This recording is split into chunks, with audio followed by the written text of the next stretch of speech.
A study by Kyushu University and the University of Montana in the United States revealed that people called Hirota, who once lived in Tanegashima, Kagoshima Prefecture, intentionally deformed the back of the head of infants into a precipice head.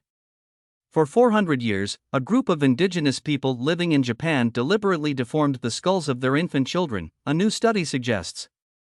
The Hirota people resided on the southern Japanese island of Tanegashima between the end of the Yayoi period and the Kofun period, or between the 3rd and 7th centuries. Between 1957 and 1959, and later between 2005 and 2006, researchers excavated numerous skeletons from a Hirota site on Tanegashima and found that most had deformed skulls.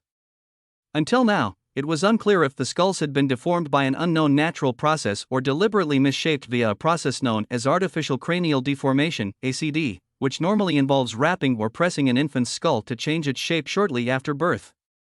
ACD is also known as intentional skull deformation, however, this term is used less often, as most individuals do not make this decision themselves. In a new study, published Wednesday, August 16, in the journal PLOS1, researchers reanalyzed the skulls and compared them with Japanese remains from the same time period. Their results indicate that ACD is the most likely explanation for the contorted craniums. The research team analyzed the overall 2D skull shape and took 3D scans of the bones. Then, they compared the skulls with those from the Yayoi and Jomon peoples, who occupied other parts of Japan around the same time. All of the deformed Hirota remains had been altered to create a slightly shortened head with a flattened back of the skull. The analysis revealed very similar damage to the occipital bone at the base of each skull and showed depressions in parts of the skull that connects the bones together, study lead author Noriko Seguchi, a biological anthropologist at Kyushu University in Japan, said in a statement.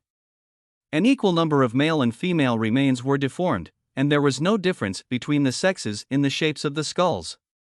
Similar deformations were not observed among the Yayoi or Jomon skulls. The distinct morphology of the Hirota skulls strongly suggests intentional cranial modification, Seguchi said. It's unknown why the Hirota people chose to alter their infants' skulls. One possibility is that it helped them distinguish themselves from other groups, the researchers wrote in the statement.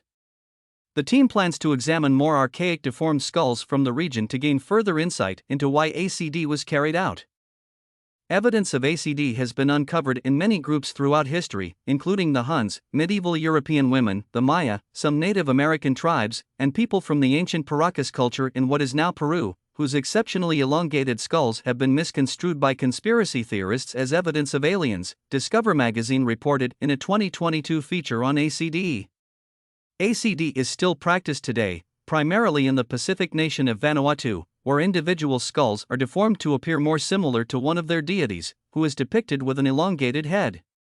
On rare occasions, some girls in parts of the Democratic Republic of the Congo have their heads elongated at birth as a status symbol, Discover magazine reported.